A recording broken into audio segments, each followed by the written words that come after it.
gecenin sessizliğinde hayatı düşünüp hayala daldım.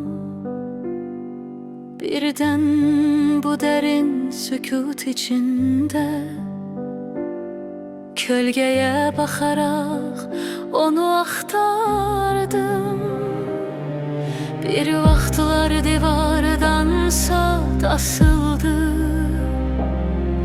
İndi yeri de çoxdan boş qalıb.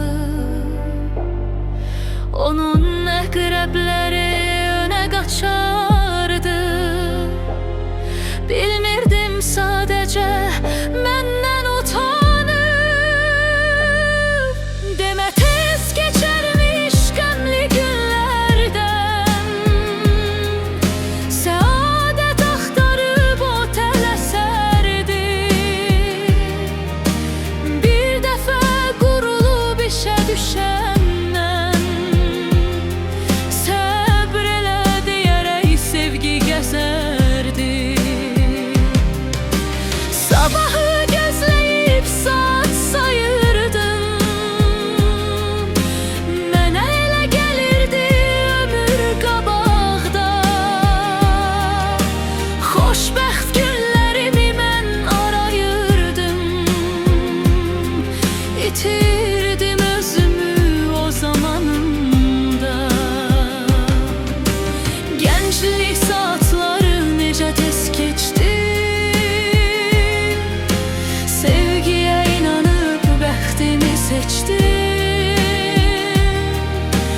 Gözlədim gələcək ömür gün keçdi.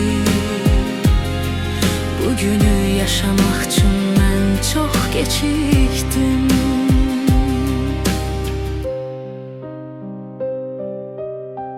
Əqrəblər dayandı, sanki yoruldu. Neyləsin o saat, dünya belədir. Qədrini bilənə saat dost oldu.